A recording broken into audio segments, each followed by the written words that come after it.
Konnichiwa, welcome to A Game for Your Thoughts. Today we're talking about The Ghost of Tsushima. The Ghost of Tsushima is the newest game from the people over at Sucker Punch Productions, the people behind Sly Cooper and the Infamous series.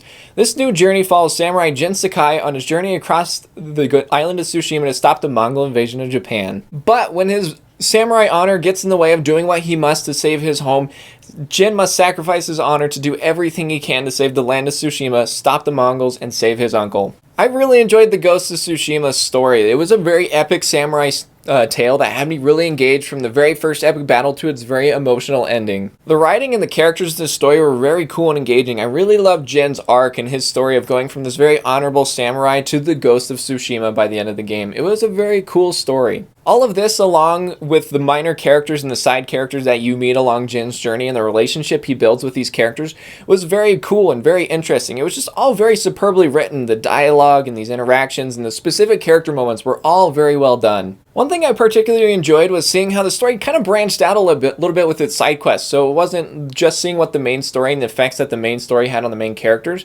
It branched out to see how this invasion was affecting the villagers and the farmers of the island of Tsushima. It made it so that this wasn't a very contained story to just Jin and how everything was affecting him. It showed how the whole island was getting affected and the things and the situations that people got themselves into and how they were dealing with it and what they had to do to survive. This helped the game's main side quest lead to some very cool exploration, some very sad stories, and some very interesting mysteries that were really engaging to follow along and see their conclusions. All of this came together to build a very fantastic world and tell a very epic samurai tale that I just really enjoyed, and I loved its message of honor and family and having to choose between the two for the samurai.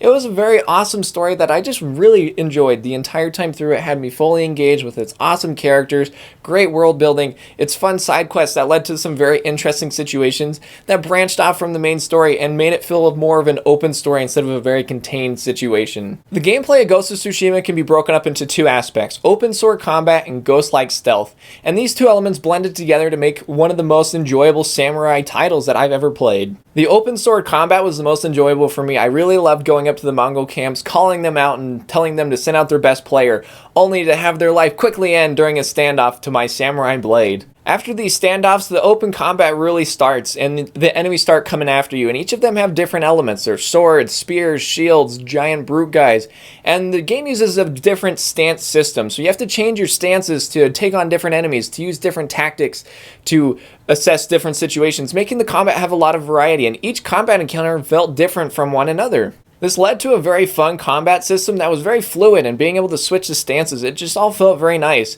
And the very light parry system was difficult to master, but once you got it down, it just made you feel so great. And it just made any foe who dared cross the blades with the Ghost of Tsushima just not work out very well for them. It just was a great system that was tons of fun and kept the gameplay very engaging and very exciting. And the open sword combat really shines in the one-to-one duels that you find yourself in. It just really displays the fluidity and the efficientness of the parry system, and just what an awesome open system that this game really has. The stealth systems were also used very well. At first I found myself trying to do more samurai stuff, but by the end of the game I found myself using more ghost tactics, using more of these stealth moves. And even though the morality of these stealth mechanics and this use of the stealth in the game is often questioned, I found myself definitely more leaning toward the stealth by the end of the game. The game presents you with a wide variety of tools to use in these stealth situations: bows and arrows to take out enemies from afar, firecrackers to use to distract enemies from key locations. Things like that were used very well, and finding the prime opportunities to use these tools in the most efficient times to use them felt very rewarding. The story rarely requires stealth, but when it does a great job of easing you into it, not making it overly difficult if you haven't been playing as stealth the whole time, if you focused more on a samurai like I did. But by the end of the game, I found I was very efficient at both uses of the combat. It was a very great way to make sure that one didn't get left behind, that you were efficient at both. You were the Ghost of Tsushima. With this in mind, I had an idea. What if this game had like an honor-o-meter, or a system that when you played more samurai-like, you gained honor, and using stealth kills or assassinations or ghost-like tactics lowered your honor, and it had kind of this honor-o-meter system that affected certain elements of the story. Similar to Red Dead Redemption 2, how your honor had minor effects on the story and how certain events played out. But by the time I finished the Ghost of Tsushima, I found with the ending that they had and what they did with this game, an honor-o-meter system wouldn't have worked. It actually would have hindered, and I feel like kind of at least dampen the effect and the emotional impact that this game had with its ending.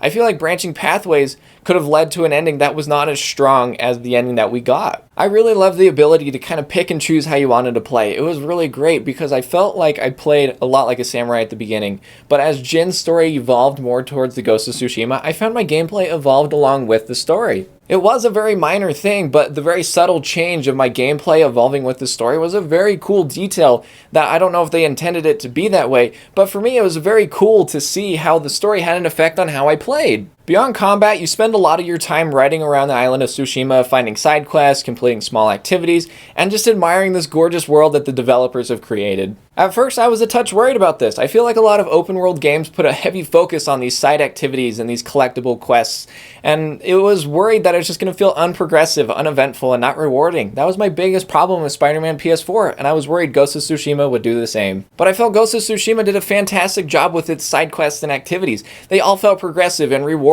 in more ways than one. As I said earlier, the side quests did a great job of building upon the world, showing kind of the smaller factions of the Tsushima and how they were affected by the invasion, and it was really cool to see that. The small side activities and collectibles led some really awesome rewards, whether that be stat upgrades, some moments of reflection and relaxation with haiku and resting in the hot springs, or some very cool scenery with like the shrines and exploring with the foxes. It all just felt rewarding in more ways than one. I was rewarded with the exploration and then the stat upgrades, the cosmetic items, and just the joy of doing something fun and different. These led to this really awesome mentality of really wanting to go for 100%, just to want to see everything, to get all the rewards I could get, and to play that bamboo slicing games as many times as I could. That thing was so much fun! As you go through and complete a lot of these activities, you'll get new weapons, armor, and different things, and you can upgrade a lot of these. And I was a touch concerned that the resource collecting and the upgrading would get grindy and not be worth it. But the stat upgrades actually had a meaningful impact. I felt like they really changed how I played.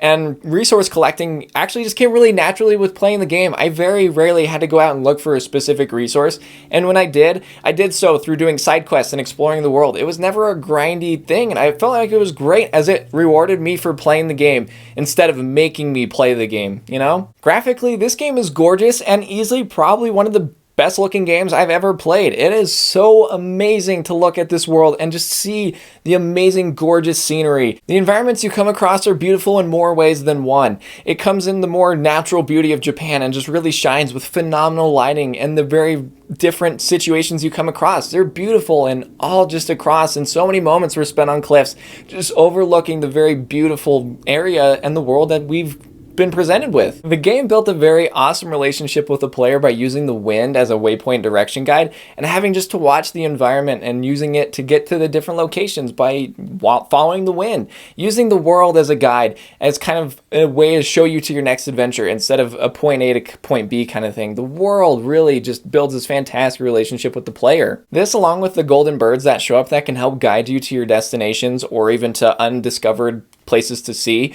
was a really cool way to just have the player pay attention to the environment, do more than just follow a point on a map. It was using the world to guide the player, using the adventure to continue your journey. It was fantastic. On the technical side, there was definitely a dash of technical issues. The biggest thing for me was the combat during the fighting. You would be fighting and the camera would rotate just right and put a large building or a giant tree right in your way, blocking your view of the situation. A very quick camera control can fix this situation, but having the environment go translucent when the camera does rotate would be a very easy fix to this situation and would ease some stress and frustration during combat moments. This game was overall just very well crafted, very fine-tuned, and just such an enjoyable experience that just played and ran very smooth. So I still have lots more to say about this game, so I'm going to do something new. I'm going to call it Quickie Praise. So I'm going to hurry and shout some things out really quick.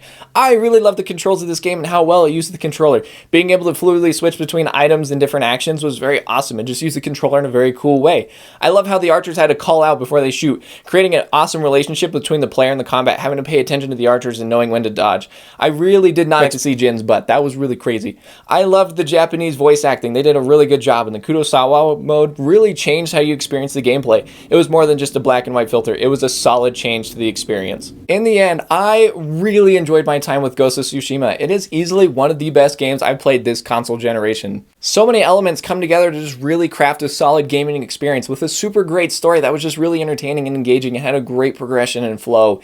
I really loved the gameplay. It was just so much fun. This world of Tsushima Tsushima is gorgeous, and there is so much to see and do. It was just so enjoyable, and I just could not put it down. My time with Ghost of Tsushima does not end with this review. I am absolutely going to 100% that game just because I've had so much fun with it, and it's just such a well-made game. So, would I recommend you play Ghost of Tsushima? Absolutely. I think this is a must-own title for PlayStation 4 owners. It is a really amazing gaming experience that I think you should at least give a try. It is absolutely worth your time and money. So, in the end, I highly recommend you play the Ghost of Tsushima. Hey, thank you so much for watching my video on the Ghost of Tsushima. I hope you enjoyed this game as much as I did. So down in the comments, let me know, what's your favorite Japanese warrior game? Sekiro is pretty great, but Ghost of Tsushima has been tons of fun. So let me know what you think. And while you're down there, if you want to hit like, subscribe, and the bell to get notified every time I post a new video, that would be awesome. And also, I post 2 videos here every single day, whether if it's a Let's Play or a game review. So I have tons of content here for you guys. So go ahead and check that out. And if you want to see more of me, I'm streaming over on Twitch at twitch.tv/agameforyourthoughts. I would love to see you there. So thanks again for watching the video. I hope you guys take care, and we'll see you guys next time on A Game for Your Thoughts.